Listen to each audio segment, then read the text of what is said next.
लेकिन गरुड़ पुराण में एक प्रसंग आता है जब गरुड़ जी ने भगवान विष्णु से प्रश्न किया, हे प्रभु, 4 युगों सतयुग, त्रेता युग, द्वापर युग और कलयुग में कलयुग को सबसे भयावह क्यों माना जाता है?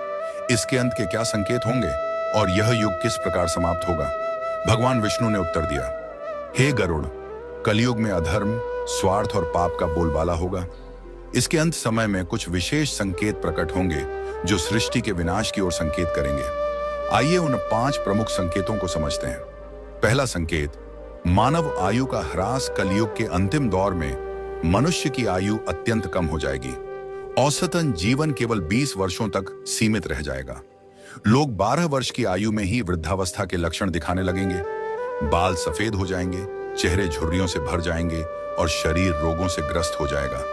यह शारीरिक पतन केवल शरीर का ही नहीं, बल्कि मानव की जीवन शैली और नैतिकता के पतन का भी परिणाम होगा। लोग अस्वास्थ्यकर भोजन, अनियमित दिनचर्या और तनावपूर्ण जीवन के कारण शारीरिक और मानसिक रूप से कमजोर हो जाएंगे। स्त्रियां मात्र 8 से 9 वर्ष की आयु में ही संतान को जन्म देने लगेंगी, किंतु उनकी दुर्बलता इतनी होगी कि वे बच्चों का पालन पोषण ठीक से नहीं कर पाएंगी।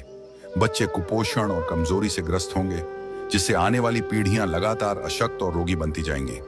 इससे पारिवारिक और सामाजिक ढांचा पूरी तरह चरमरा जाएगा। लोग अपनी भौतिक इच्छाओं की पूर्ति में इतने उलझ जाएंगे कि रिश्तों और परिवार के प्रति उदासीन हो जाएंगे। इस संकेत से स्पष्ट है कि कलयुग के अंतिम समय में मानव की शारीरिक और मानसिक शक्ति का पूर्ण ह्रास होगा। समाज में अव्यवस्था, अशांति और अराजकता बढ़ेगी। आपसी प्रेम और विश्वास टूट जाएगा और केवल स्वार्थ ही जीवन का आधार बनेगा।